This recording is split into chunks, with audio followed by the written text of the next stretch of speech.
Family life is at the heart of any society and greatly influences its success or failure.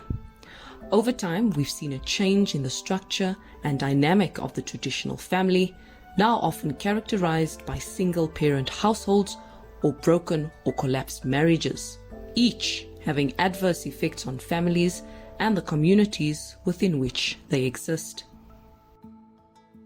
Consider a 2013 study by Mazembo Eddy, Haley Thompson de Boer, and Karabo Mpaka on absent fathers in Johannesburg.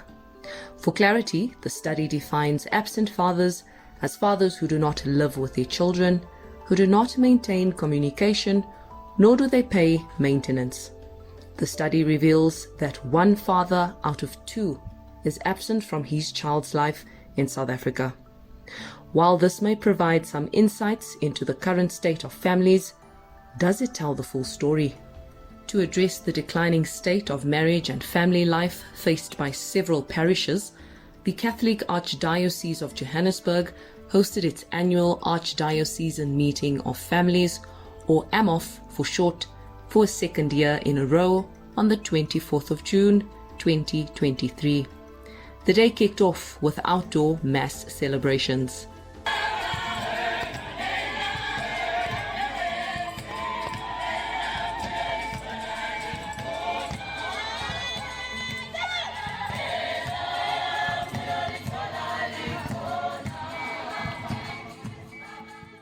In delivering his homily, Johannesburg Archbishop Buti Tlhagale presents former Pope Benedict's arguments that couples are not given sufficient time or input in preparation for marriage, and that more awareness should be raised around the need for marriage preparation. He also lists the factors weakening marriage as stated by the former Pope. And so marriage is weakened. 1, he says, by a lack of proper preparation. 2, that we live in a world where pleasure has become the ultimate good. And therefore people separate sexual activity from a commitment to marriage. And that if we continue going down that road of seeking pleasure and not looking at commitment, the commitments that come with marriage, then we will never have stable families. Thirdly, that because of the self-centeredness we have, the selfishness we have, we do not commit to marriage permanently. Fourthly, that we have a limited understanding of the gift of the sacrament of marriage, of the gift of espousal love. That we do not understand that marriage is a vocation. And when you get married, you are actually responding to God's invitation to get married, so that we become, as it were, if you recall that example of Christ married to his church, that should be the ideal we should have in front of us, the picture of Christ getting married to his church for life.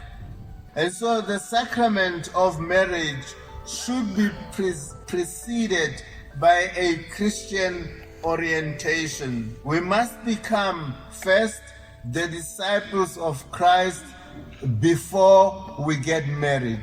By this, it is clear that the core of a successful marriage is the discipleship of men and women to Jesus Christ. In fact, the bishop says marriage should be a bridge toward holiness. Marriage ought to be a pathway to holiness.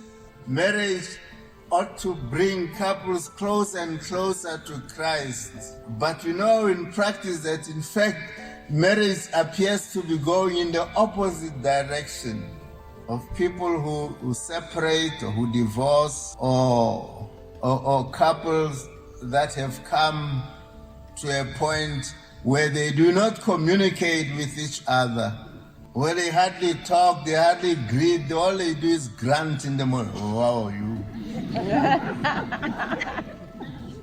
As if they are strangers and yet they've just come out of the same bed. I think I'm done.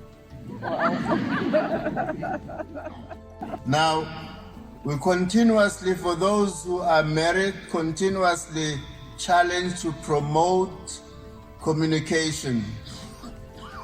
Because after years with each other, you seem not to be able to communicate even about simple things. And so communication solves the tensions that take place in marriage.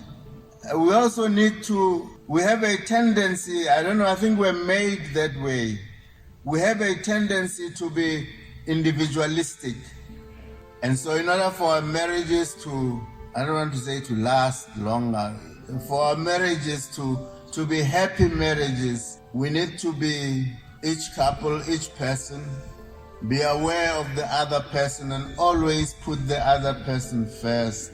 Despite growing attempts by the modern world to normalize unbiblical relationship practices, the bishop encourages couples to act selflessly by always considering their partner.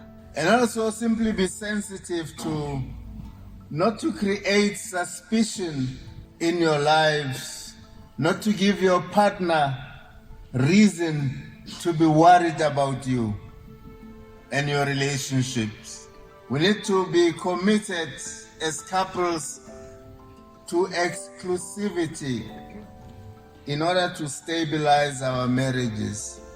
There's nothing as, I don't know what I'm speaking out of 10 here. Women, wives, women, pardon the language, they are sensitive to their husband who have a tendency of wanting to have other friends. Men should be sensitive to that. This is a lifelong commitment. There are no vacations in between. You can't say, no, this year I want to go on holiday. What holiday? You can't go on holiday. This is your holiday. Permanent holiday. And you want to go alone on holiday. No, it doesn't work that way. Fidelity is a value in marriage, to be faithful until the end. There are fears in marriage, fears of being abandoned in your own house. It's not only men who do these things. I think the majority of men are probably to blame. But women can also, they can persecute you, or they can make you suffer. And you are happy if they don't burn your face with oil, cooking oil, then you are lucky. Women also do strange things to men. Bringing his homily to a close, the bishop addresses youth present and leaves them with a stern message. Dear young ladies, I advise, as I always try to do, I advise that you should never get married until you are financially independent.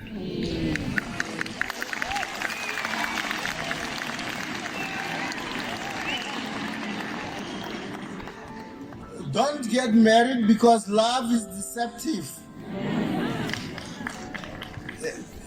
Tell them. You can meet, pardon my language, you can meet a handsome goat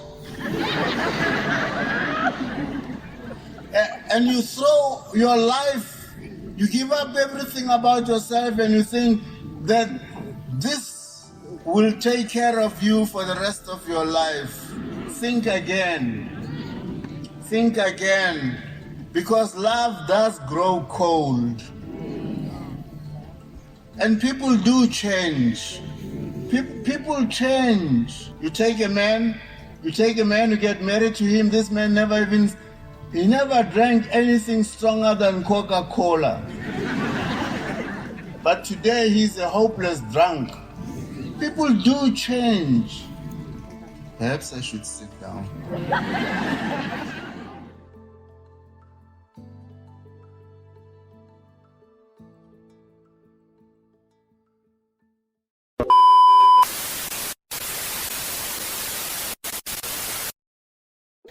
In our fed or misled segment, we look at a truth God feeds us with, which is from Colossians chapter 3, verse 18 to 19. Wives, submit to your husbands as is fitting in the Lord. Husbands, love your wives and do not be harsh with them. What would you say is the opposite, the lie the enemy tries to mislead many with? Drop your answer in the comment section and reflect on whether you think you've been fed or misled. Seek God, seek life.